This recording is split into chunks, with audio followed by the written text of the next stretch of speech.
વિશ્લેષણની શરૂઆત કરીએ તો એક એવા મુદ્દા પર આજે વાત કરવી છે કે જે મુદ્દો અત્યારે સમગ્ર દેશમાં ચર્ચામાં છે, રાજા રઘુવંશી હત્યાકાંડ। અને આ મુદ્દો એટલા માટે ચર્ચામાં છે કારણ કે નવા લગ્ન અને હનીમૂન પર ગયા અને ત્યાં પત્નીએ પોતાના પતિની હત્યા નિપજાવી દીધી, અને તે પણ પોતાના પ્રેમી સાથે મળીને। આ મુદ્દે આખી ચર્ચા કરવી છે કે આખો ઘટનાક્રમ કેવી રીતે રહ્યો, શું કાર્યવાહી ચાલી રહી છે અને કોની સાથે મળીને સોનમે હત્યાને અંજામ આપ્યો। સૌથી પહેલા મારે તમને એ બતાવવું છે કે રાજા રઘુવંશીની જેની હત્યા નિપજાવવામાં આવી છે એ રાજા લગ્ન પહેલા કેટલો ખુશ હતો, તેનો પરિવાર કેટલો ખુશ હતો કે તે લોકો જે સોનમને લગ્ન કરીને ઘરે લાવવા જઈ રહ્યા છે તેમને તો અણસાર પણ નથી કે સોનમ બેવફા છે, એ સોનમ રાજાની જ હત્યા કરાવશે। લગ્ન પહેલા પરિવારમાં કેટલો ઉત્સાહ હતો, આવો સૌથી પહેલા તો તે જોઈ લઈએ।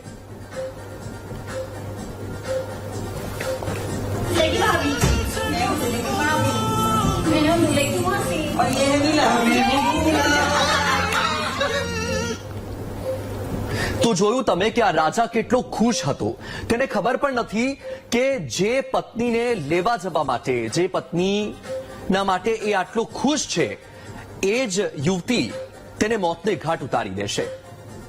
અને આ બંને જે લગ્ન પછી ફરવા માટે ગયા, હનીમૂન માટે ગયા, આ દ્રશ્ય હું તમને એટલા માટે બતાવી રહ્યો છું, તમે જુઓ કે આ એ જ સોનમ છે કે જેને રાજા લગ્ન કરીને લાવ્યો, તેની સાથે જીવન મરણના જેણે કોલ લીધા, પરંતુ આ સોનમ કે તેના મનમાં તો બીજા માટેના અરમાનો હતા અને તેણે આ રાજાને મોતને ઘાટ ઉતારી દીધો।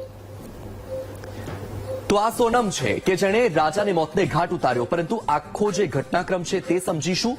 તો રાજા રઘુવંશી અને સોનમ જ્યારે લગ્ન પછી ફરવા માટે ગયા અને ફરવા માટે ગયા ત્યારબાદ રાજાની હત્યા થઈ ગઈ અને સોનમ ગાયબ હતી, ત્યારબાદ તપાસ ચાલી રહી હતી, પરંતુ એક સીસીટીવી ફૂટેજ આવ્યા છે સામે, અને એ સીસીટીવી ફૂટેજ છે જ્યારે રાજાનો મૃતદેહ મળ્યો ન હતો તે પહેલાના, એટલે કે રાજા અને સોનમ સાથે હતા। રાજા રઘુવંશી અને સોનમની આ સીસીટીવી ફૂટેજ છે, શિલોંગની એક હોટેલ બહારની સીસીટીવી ફૂટેજ છે કે જ્યાં કપલ જોવા મળ્યું હતું। તેમાં સોનમના હાથમાં એક બેગ જોવા મળી રહી છે તમને, આ બેગ પકડીને સોનમ બેઠી હતી। સોનમે જે જેકેટ પહેર્યું હતું, પોલીસ ટીમને લોહીથી લથપથ એ જ જેકેટ મળ્યું છે। આ સીસીટીવી ફૂટેજ બંને ગુમ થયા તે પહેલાના એક દિવસ પહેલાના જ છે। આ સીસીટીવી ફૂટેજમાં તમે જુઓ કે રાજા અને સોનમ તમને સાથે જોવા મળી રહ્યા છે। સોનમની પાસે જે આ જેકેટ છે એ જેકેટ પોલીસને લોહીથી લથપથ હાલતમાં મળી આવ્યું હતું, અને આ સોનમ અને રાજાના જે સીસીટીવી ફૂટેજ મળ્યા છે તેના એક જ દિવસ બાદ થી રાજા અને સોનમનો કોઈ પત્તો પુરાવો ન હતો અને સતત તેમની શોધખોળ ચાલી રહી હતી, પરંતુ શોધખોળ દરમિયાન લગભગ 10 થી 15 દિવસ વીતી ગયા અને ત્યારબાદ રાજાનો મૃતદેહ મળ્યો। જે સીસીટીવી ફૂટેજ તમે જોઈ રહ્યા છો એ 22 મેના છે। દ્રશ્યોમાં જોઈ શકાય છે કે બંને શિલોંગની એક હોટેલની બહાર સ્કૂટી પર આવે છે અને ત્યારબાદ સુટકેસમાંથી સામાન કાઢીને લગેજ હોટેલ પર મૂકીને નીકળી જાય છે। આ એ જ સ્કૂટી છે જે પાછળથી ત્યજી દેવાયેલી સ્થિતિમાં મળી આવી હતી। બાદમાં 2 જૂનના રોજ શિલોંગના સોહરા વિસ્તારમાં રાજાનો મૃતદેહ ઊંડા ખાડામાંથી મળી આવ્યો હતો, અને ત્યારબાદ શરૂ થયેલી તપાસમાં સૌથી મોટો ધડાકો એ થયો કે રાજાની પત્નીએ જ તેના પ્રેમી સાથે મળીને હત્યાને અંજામ આપ્યો છે। આ કિસ્સામાં આગળ સમજીએ એ પહેલા સોનમ અને તેના પ્રેમી રાજની પ્રેમ કહાની પણ સમજી લઈએ। તો સૌથી પહેલા તમે એ લોકોની તસવીર જોઈ લો। હું તમને તસવીર બતાવવા માંગુ છું કે સોનમ અને તેનો પ્રેમી, આ શખ્સ તમારી ટીવી સ્ક્રીન પર છે, તેનું નામ છે રાજ, અને તેની સાથે સોનમ પ્રેમમાં હતી અને તેની સાથે મળીને તેણે રાજાને મોતને ઘાટ ઉતારી દીધો, અને આ હત્યાકાંડમાં રાજના મિત્રોએ પણ મદદ કરી છે। જો કે હાલ તેમની ધરપકડ કરવામાં આવી છે, આપણે તેમની પણ આગળ વાત કરીશું, તેમની તસવીર પણ હું તમને બતાવીશ। આ સોનમ અને રાજની પ્રેમ કહાનીની વાત કરીએ તો સોનમના પિતાની ફેક્ટરીમાં રાજ કામ કરતો હતો, જ્યાં સોનમ પણ અવારનવાર આવતી હતી, કામની બાબતને લઈને બંનેને મળવાનું થતું અને ધીમે ધીમે બંને વચ્ચે પ્રેમ થયો.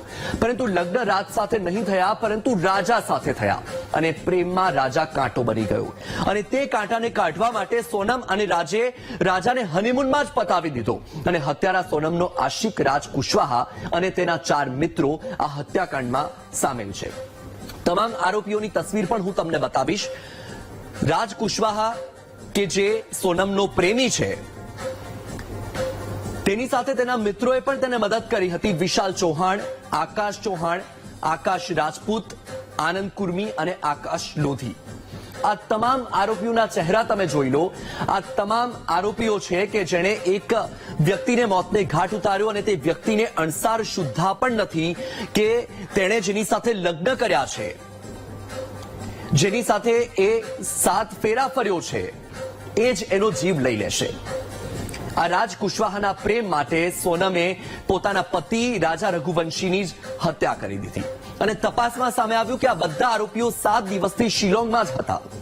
મેઘાલય પોલીસના સૂત્રોના જણાવ્યા અનુસાર આરોપીએ રાજાની હત્યા જે હથિયાર એટલે ડાવ, જે નાની કુહાડી હતી તેનાથી કરી હતી. તે ગુવાહાટીમાં ઓનલાઈન મંગાવવામાં આવી હતી. આરોપીઓ શિલોંગમાં સોનમ રાજાના હોમસ્ટેથી 1 કિલોમીટર દૂર એક હોટલમાં રોકાયા હતા. સોનમ પાસે તેમના નંબર હતા. સોનમ જ્યાં પણ જાય ત્યાં તે તેમને લોકેશન મોકલતી. 23 મેના રોજ સોનમ રાજાને ફોટોશૂટના બહાને પહાડી કોરસા વિસ્તારમાં લઈ ગઈ. રસ્તામાં 3 આરોપીઓ રાજાને પણ મળ્યા અને તેની સાથે હિન્દીમાં વાત કરી અને તેની સાથે ગયા. સોનમ થાકી ગઈ હોવાનું બહાનું કરીને પાછળ ચાલવા લાગી. થોડી વાર પછી એક નિર્જન જગ્યાએ જઈને સોનમે બૂમ પાડી અને કહ્યું કે તેને મારી નાખો. હત્યા પછી સોનમે ફોન તોડી નાખ્યો. આરોપીઓ પણ ટ્રેન દ્વારા પોતપોતાના ઘરે જવા માટે રવાના થયા. સોનમ એકલી વારાણસી ગઈ હતી. અહીં 2 લોકો તેને બસ સ્ટેન્ડ પર મૂકવા માટે ગયા હતા. તમે આખી મોડસ ઓપરેન્ડી સમજો કે આ જે આરોપીઓ છે એ લોકો પણ ત્યાં હાજર હતા, સોનમની સાથે સતત સંપર્કમાં હતા, રાજાને પણ મળ્યા હતા, તેની સાથે વાત પણ કરી હતી. રવિવારની રાત્રે લગભગ 1 વાગ્યે તે શિલોંગથી 1162 કિલોમીટર દૂર યુપીના વારાણસી ગાઝીપુર હાઈવે પર સ્થિત કાશી ઢાબા પર પહોંચી. તેણે ઢાબા માલિક સાહિલ યાદવના ફોન પરથી તેના ભાઈ ગોવિંદને ફોન કરીને જાણ કરી. ગોવિંદ શિલોંગમાં હતો. તેણે તરત જ ઇન્દોર પોલીસને જાણ કરી. ત્યારબાદ ઇન્દોર પોલીસે ગાઝીપુર પોલીસને કાશી ઢાબા મોકલી. આ પછી મોડી સાંજે મેઘાલય પોલીસ ગાઝીપુર પહોંચી અને સોનમને કસ્ટડીમાં લીધી. હવે આરોપીઓનો પરિવાર આ વાત સ્વીકારવા માટે તૈયાર નથી. એક તરફ રાજનો પરિવાર કહી રહ્યો છે કે રાજ આવું કરી જ નહીં શકે. મુખ્ય આરોપી રાજની માતાએ ઇન્દોરમાં કહ્યું કે મારો દીકરો આવું ન કરી શકે, તેને ફસાવવામાં આવી રહ્યું છે. મેઘાલય પોલીસ આરોપી વિશાલ ચૌહાણના ઇન્દોરમાં આવેલા ઘરે પહોંચી તો તેના ઘરે તાળું મારેલું મળી આવ્યું. બીજી તરફ મૃતકનો પરિવાર છે કે જે ભાંગી પડ્યો છે, ન્યાયની ગુહાર લગાવી રહ્યો છે. આરોપીના પરિવારે શું કહ્યું, સાથે મૃતકનો પરિવાર શું કહી રહ્યો છે, આવો એ પણ એકવાર સાંભળી લઈએ.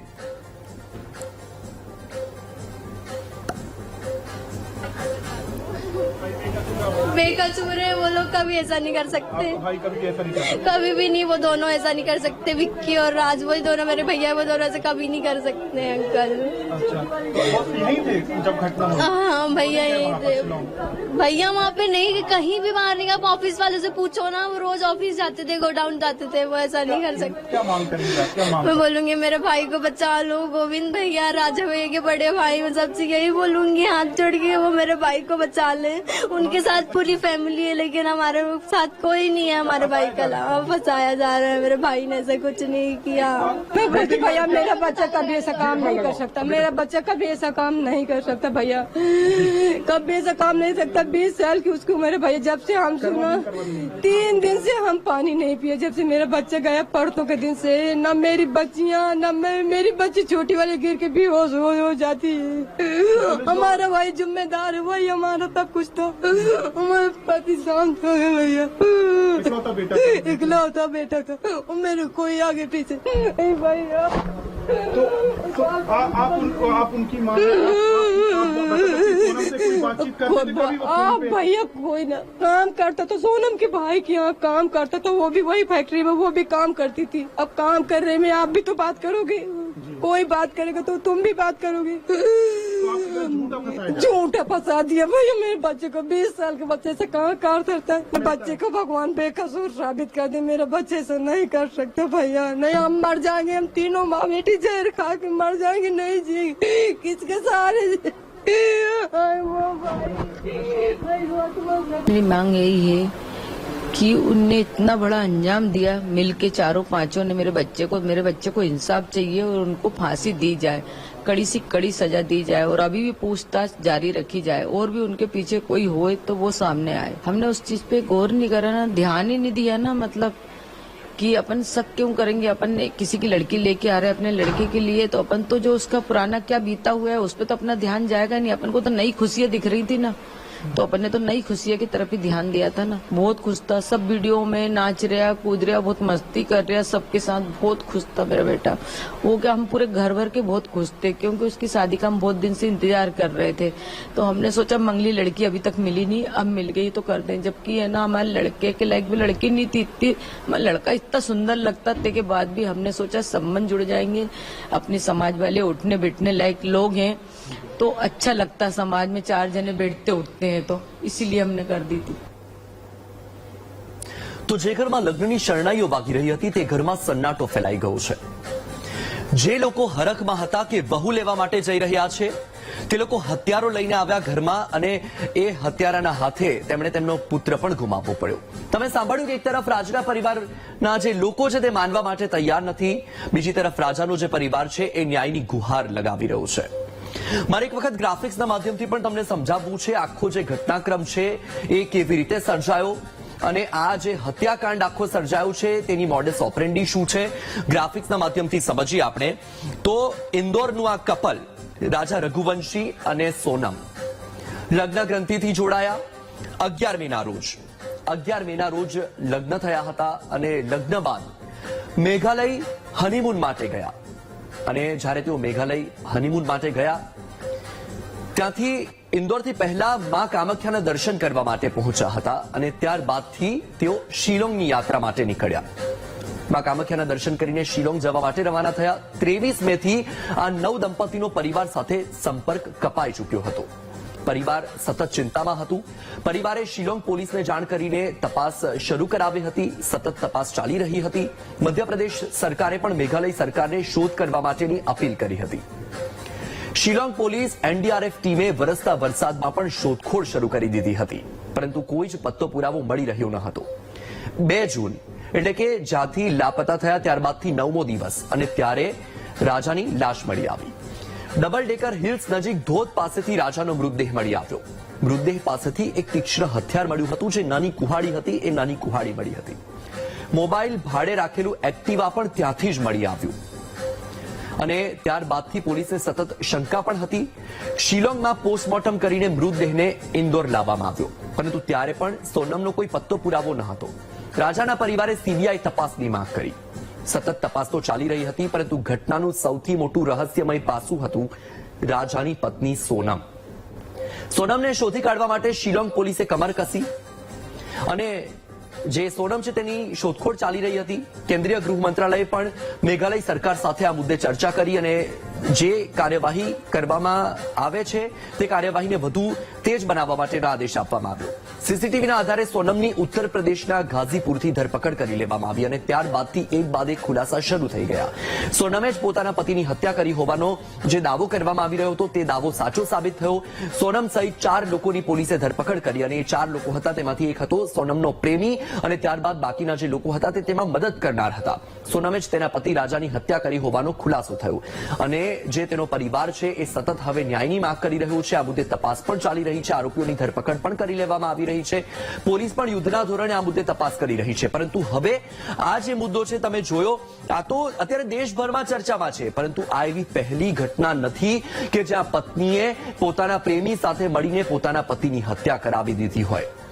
તમે સાંભળ્યું હશે કે આડા સંબંધનો અંત કરુણ જ હોય અને આવી અનેક ઘટનાઓ પહેલા પણ ઘટી ચૂકી છે। તમે જોયું હશે કે અગાઉ એક ઘટના સામે આવી હતી કે તેમાં મુસ્કાન નામની જે પત્ની હતી તેણે પોતાના પ્રેમી સાથે મળીને તેના પતિની હત્યા કરાવી દીધી હતી અને તે પણ દેશભરમાં ચર્ચાનો મુદ્દો બન્યો હતો। હવે આપણે આવીએ ગુજરાત પર। તો શું ગુજરાતમાં આવી કોઈ ઘટના ઘટી છે? તો બિલકુલથી ગુજરાતમાં પણ છેલ્લા 1 વર્ષની અંદર અનેક એવી ઘટના ઘટી છે કે જ્યાં આડા સંબંધના કારણે એક પરિવારનો માળો વિખેરાયો છે। પોતાની પત્નીએ જ તેના પ્રેમી સાથે મળીને પોતાના પતિને મોતને ઘાટ ઉતારી દીધો છે। ગુજરાતની સ્થિતિ પણ જાણી લઈએ।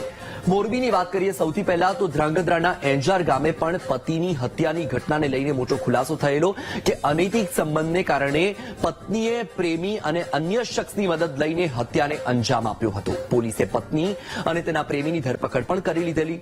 અન્ય એક શખ્સની શોધખોળ ચાલુ હતી, જેની પણ આ તપાસ દરમિયાન તેની પણ ધરપકડ કરવામાં આવેલી. 22 જાન્યુઆરીએ નારાયણ રાઠવાનું મોત થયું હતું. આ ગુજરાતની જ ઘટના છે. પત્નીએ ગળે ટૂંપો આપીને પતિની હત્યા કરી નાખી હતી અને કુદરતી હત્યા તરીકે ખપાવવાનું ષડયંત્ર રચ્યું હતું, પરંતુ આખરે ભાંડો ફૂટી ગયો. મૃતકના પરિવારજનોને શંકા ગઈ અને તપાસ કરવામાં આવી તો આ ભાંડો ફૂટી ગયો. આવી જ ઘટના ઘટી રાજકોટમાં. રાજકોટના જસદણમાં પણ પત્નીએ પતિની હત્યા કરી નાખી. જસદણમાં નાની લાખાવડ ગામે પતિએ પત્નીની હત્યા કરી. ઘરકંકાસથી કંટાળેલી પત્નીએ દાતરડાના ઘા ઝીકીને પતિની હત્યા કરી હતી. માથાના ભાગે ઈજા થતા વ્યક્તિનું ઘટના સ્થળે જ મોત થયું હતું. પોલીસે હત્યાનો ગુનો નોંધીને મહિલાની ધરપકડ પણ કરી હતી અને તપાસ પણ આ મુદ્દે ચાલી રહી હતી. સુરેન્દ્રનગરમાં પણ એક કિસ્સો સામે આવ્યો. ત્યાં પણ મહિલાએ પોતાના પ્રેમી સાથે મળીને પતિની હત્યા કરી.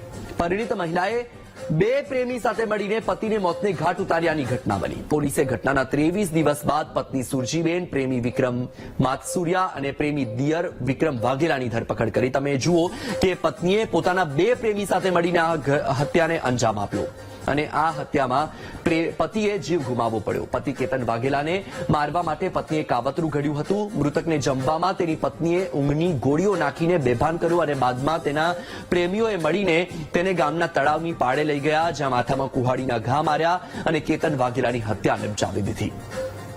ત્યારબાદ સાબરકાંઠામાં પણ આ જ પ્રકારની ઘટના બની કે જ્યાં સાબરકાંઠાના વલિયમપુરામાં પત્નીએ પતિની હત્યા કરાવી દીધી. પ્રાતિજના લીમડા ગામની સીમમાં પ્રેમી સાથે મળીને હત્યા કરી. પ્રેમી જગતસિંહ સાથે મળીને હત્યા કરીને પત્ની ફરાર થઈ ગઈ. ઘરેથી દવાખાને અને પિયર જતા રસ્તામાં ઘટનાને અંજામ આપ્યો. પ્રાતિજ પોલીસે પત્નીની સઘન પૂછપરછ કરી અને ત્યારે આ ભાંડો ફૂટ્યો કે પત્નીએ જ તેના પ્રેમીની સાથે મળીને આ પતિની હત્યા કરી છે. જોકે પ્રેમી અને જે પત્ની છે બંનેની ધરપકડ કરી લેવામાં આવી હતી અને જેલ હવાલે કરી દીધા. તો આ ઘટના તમે જોઈ કે ગુજરાતમાં પણ આ જ પ્રકારની ઘટનાઓ બની છે. દેશભરમાં આ પ્રકારની ઘટના જ્યારે બને છે ત્યારે ચર્ચાનો વિષય બને છે, પરંતુ સૌથી મોટો સવાલ એ થઈ રહ્યો છે કે આ પ્રકારની ઘટનાઓમાં કેમ સતત વધારો થઈ રહ્યો છે. કારણ કે જે યુવતી લગ્ન ગ્રંથિથી જોડાય છે, કોઈ શખ્સ કે તમને લગ્ન કરીને લાવે છે, 7 ફેરા ફરીને જન્મ મરણના વાયદાઓ કરીને અને 7 દિવસની અંદર તમે મોતને ઘાટ તેને ઉતારી દો છો. આ ઘટનાએ દેશભરને હચમચાવી મૂક્યા છે. અત્યારે તો તપાસ ચાલી રહી છે. હવે આ મુદ્દે શું સજા થાય તે સમયની સાથે ખબર પડશે, પરંતુ સમયની માંગ પણ એ છે કે કડકમાં કડક સજા કરવામાં આવે કે જેથી કરીને બીજા કોઈ આ પ્રકારનું કૃત્ય કરતા પહેલા પણ કંપી જાય.